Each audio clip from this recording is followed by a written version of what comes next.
Hi, friends. I'm Emily Lay, and you're listening to the Simplified podcast. If you're looking to simplify your life and organize your home, then you are in the right place. Every week, I invite you to explore practical ways to organize and automate the complicated parts of life so you can focus on what truly matters most. If you have a pup in your life, why not treat them to some stylish accessories? We recently launched a collection with the Foggy Dog, one of our favorite partners, to create a collection of collars, bows, bandanas, and more, all in signature simplified patterns. And the best part is you can even get some accessories to match your pet. Now that is a dose of adorable I need in my life. And if you do too, go check out our collaboration at thefoggydog.com. There's nothing like the joy of adding a new member to your family. Bonus points if that friend has fur. We have had our good boy, Walter, for about a year and a half now, and y'all have been with me for the entire journey. He's a complete mess, and sometimes he acts more like a cat than a dog, but he has added so much joy and silliness to our lives. I cannot imagine our family without him. Y'all, I've got to be honest, having a puppy isn't always a picnic. My rugs can tell you that. In many ways, it's like having another baby. Speaking of, I'm trying to record this podcast and he's scratching at my door. We're just going to go with it, you guys, because Walter lives in my office while I work. But dogs and pets are worth the late night bath runs and chewing on furniture and all the potty training. Yes, they absolutely are.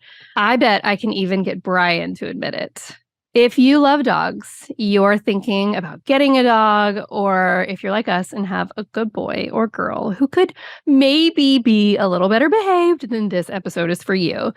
We're going to talk about how we got Walter, how we divide up the tasks for his care between our family, which training techniques have worked for us, and which ones did not work at all. Cat owners, bless you. I bet your little one doesn't cause as much of a mess as mine does, but let's get to it. Here is my conversation with my husband, Bryan, on how to survive getting a brand new puppy.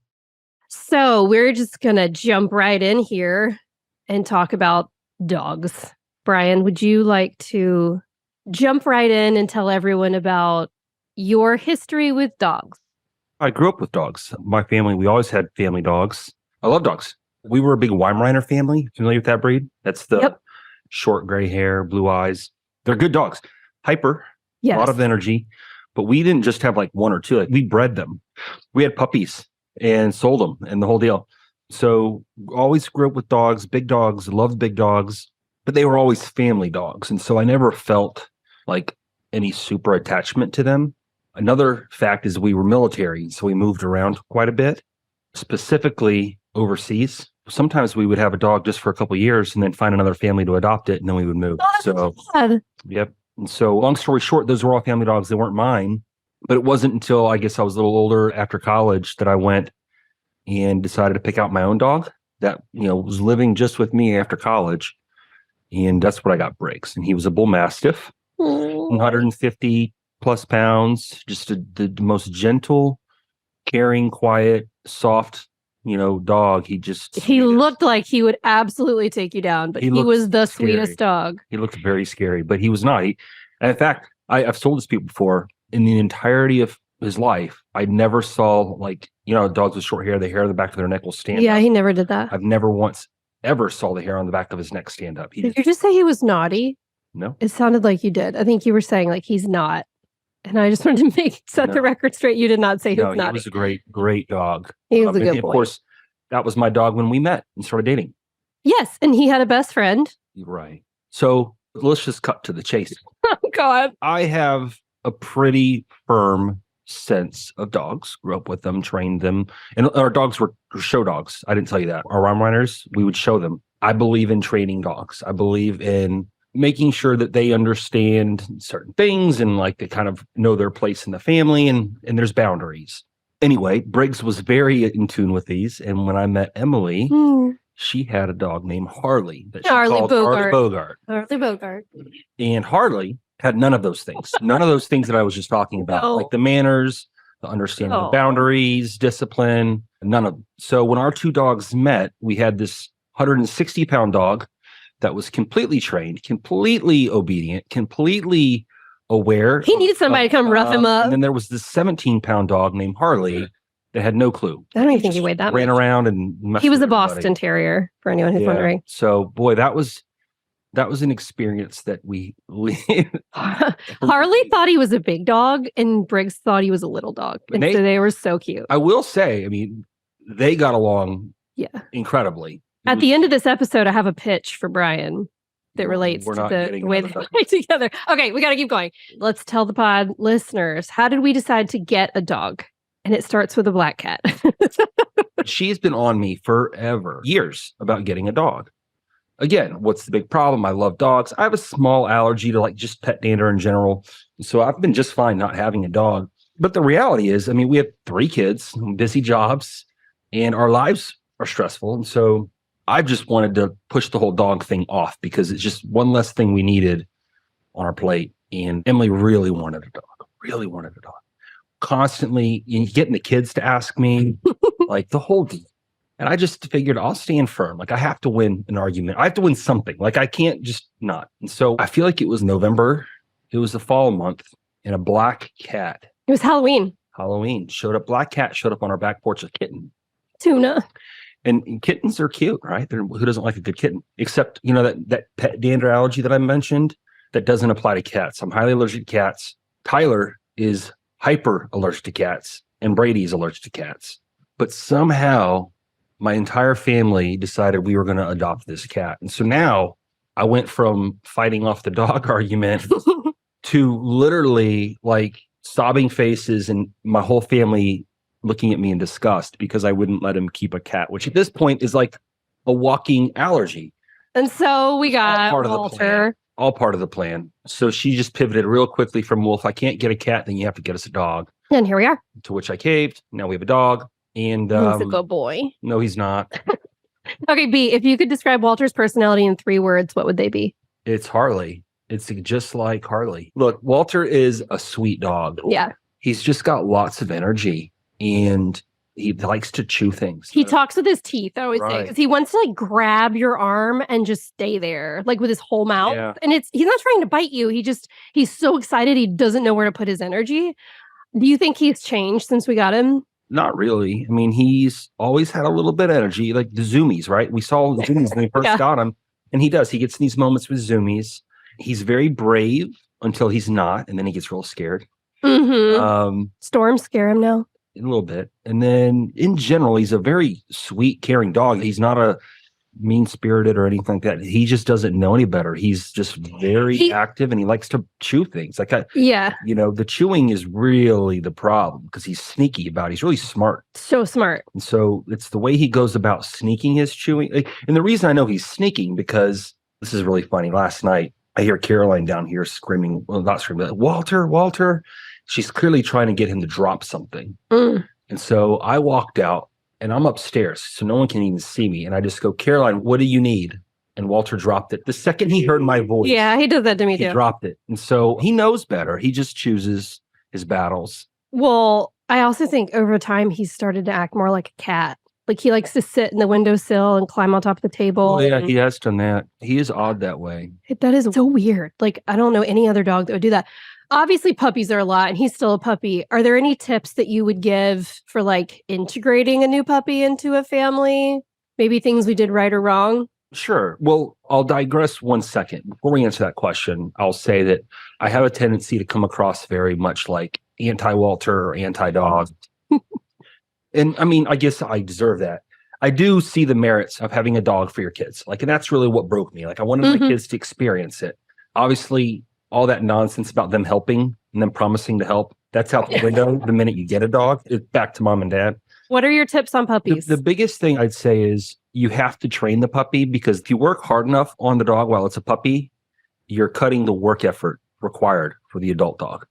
And so I would spend extra time, energy, and effort with the puppy in setting boundaries and setting expectations. And that way you have a well-behaved adult dog. Yeah.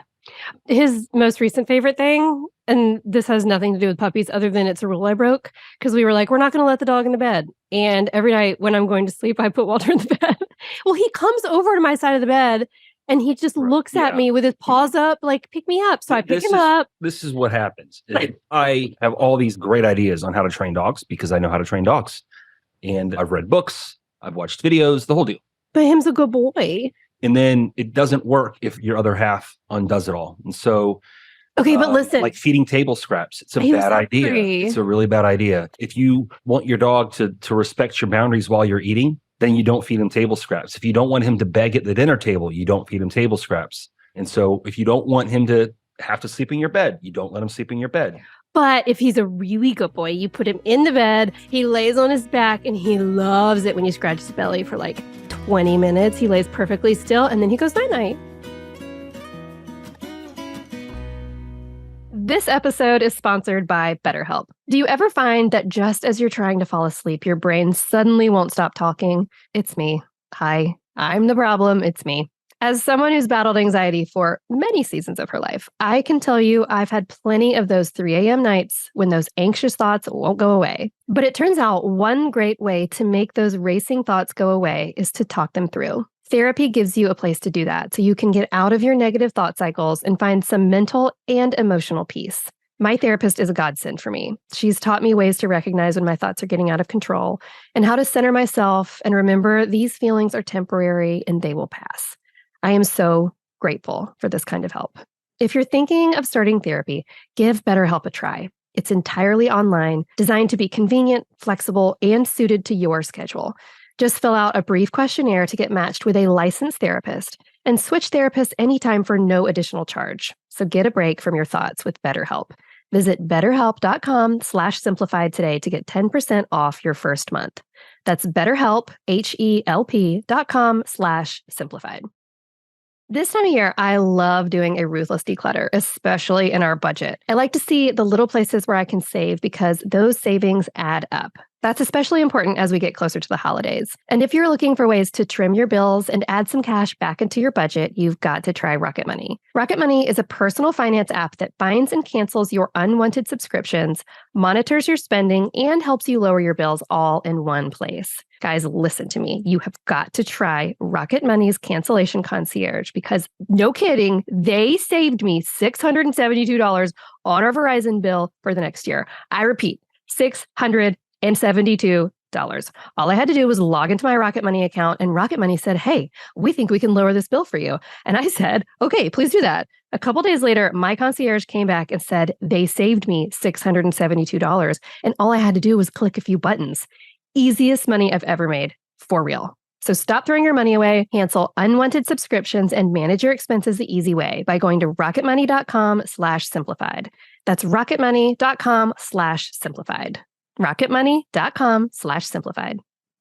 If you live anywhere outside of the South, welcome to fall. If you live in the South, welcome to the next few weeks of summer. That means anytime I go outside to walk Walter, I'm going to sweat. And when I get home, I immediately want to take off my sweaty bra and air out. That's the facts, kids. But at least Honeylove makes wearing a bra during these less warm days a bit more bearable. Guys, Honeylove bras are going to be your new favorites. They are so comfortable, you'll forget you're even wearing them. Liz and Laura just told me to get Honeylove's V-Bra, and I love it. It's a relaxed bra that's perfect for lounging around. There's no underwire, which is wonderful, but it still lifts and separates with molded cups. It is the best of all the worlds. But it doesn't stop there. Honeylove has more than just bras. They have incredibly comfortable leggings, tanks, and sleepwear to get you through the rest of the summer season. So treat yourself to the best bras on the market. You can get 20% off your entire order at honeylove.com/simplified. That's 20% off your whole order at honeylove.com/simplified. Make sure you use our exclusive link so they'll know that we sent you. Okay, of every naughty thing Walter has ever done, what has made you the most angry? And give us a ballpark. I know the answers to this, but if you had to estimate the dollar amount of damage Walter has done to the house or our stuff, what would you guess? So we're not even going to talk about how much Walter cost. Like, he's an expensive breed of a dog. If your dog name has Doodle in it. Yeah, but we had to go to like a really reputable breeder. All that super hyperallergenic, which is great. In terms of, he's probably eaten 30 pairs of shoes, some of which are yours, and they were very expensive. 2 pair. He's chewed up one of our stairs. He's chewed up a table. He's chewed up two corners of cabinets. We're moving on. He's chewed up toys. But the most angry I was when he chewed up Tyler's. Oh, his retainer. His retainer. He has to go be refitted for his bottom expander tomorrow because Walter, he just got on top of the table and found it and decided to have a snack. And it's because we were driving down the road. We were only gone for a minute and a half. And I realized where Tyler left it. And I turned around. And in the 2 minutes that I was gone, he'd already gotten to it. And it just set me over the edge. It's true. Okay. I have one more question for you. And then I have rapid fire. Last question. When are you the most happy that Walter's part of our family? Usually when you're like snuggling with him, because I know how much he makes you happy. That's sweet. He does make me happy. Or when you walk him, like you're out walking and you're with, I know how much he means to you, despite he's my buddy. My frustrations with him. I love, I work from home and sometimes that gets lonely, and it's so fun to have him. He's always in the blue striped chair behind me. I love that he always sits in that chair and waits for you. Like whenever you're not here, and let's just say I come home. Yeah. He stays in that blue chair. He doesn't move. He's so funny. The minute you come home, he's out of the blue chair. When I drive away, my office window faces the driveway, and when I'm backing up, there's a little black dog head in the window, and it is literally the cutest thing I've ever seen, and it makes me so happy. And every time I leave, I have to slow the car down before I pull away and wave at the Walter in the window. That's what we call him, the Walter in the window. All right, rapid fire. Here we go. Ready? You just say what comes to your mind. Okay, you ready? Okay. Your favorite dog in a movie or TV show. There's a right answer. Turner and Hooch is the best movie. Sad ending. Oh, okay. Well, that's not what I was going to go for. The dog in Sandlot. It's a Briggs. Yeah, he's a Briggs. Yeah. Okay. A trick. Turner and Hooch was a good movie. True. A trick you wish you could teach Walter. Hold on. That made me laugh. I will just start with, don't chew my stuff. I thought you were going to say. Okay. Confession. Have you ever smelled a dog treat that maybe, just maybe, you smelled and almost took a bite because it smelled that good? Listen, this has happened to me. I went to Bubba's Sweet Shop here in Pensacola, and they have dog treats, and I got one for Walter, and I also got cookies. No. I didn't do it. But I was I took it out of the bag, and I was like, it smells like peanut butter. It smells so good. No. Anyway, I did not eat them. All right, Bryan, thank you for coming on the Simplified podcast. We hope you enjoyed coming on to talk about Walter. Dogs. Can we get another one? Absolutely. No. Buddy. No. Oh, we're going to work on him, guys. Don't worry. Well, that was exactly what I thought it would be. It's been an adventure here with Walter, but he is a good boy, and he is full of personality, and he lets you know it too. As we close out this episode, I'd like to say a little blessing over you as we leave this time together and get back to our days. May your furry friends remind you of the softness you carry in your soul, that play can be the most restorative part of your day. May they remind you that sometimes, in the middle of everything, sometimes a good nap solves everything. And that sometimes the best moments are with your people, doing very ordinary things, like an evening on the couch or sneaking a cookie in the kitchen. May they remind you to love simply and wholly and without abandon, and that our lives are so much better when we give ourselves over to trust in our people and to simple joys. As always, I like to leave a little tip to help you put what we talked about today into practice. So here's your task for this week. No matter where you are, keep biodegradable poop bags easily within reach. Whether it's on your leash, by the front or back doors, in your car, in your purse. That way, whenever you take them out for bathroom breaks, you don't have to trudge back into your house and go hunt for it later. By the way, Foggy Dog makes some really cute ones. And just trust me, your future self will thank you. Thanks for listening to the Simplified podcast. Don't forget to check out show notes for this episode at emilylay.com/podcast. And you can shop the Simplified brand of planners and products. You can follow me on Instagram at Emily Lay and our brand at Simplified. And now you can follow my writing at emilylay.substack.com. You can also pre-order my brand new book, Near in the Night, at your favorite book retailer today. And hey, if you want these kinds of great conversations in your life every week, then you should go follow our show. It'll show up right in your phone. Talk about automated. Till next time, thanks for listening. Bye.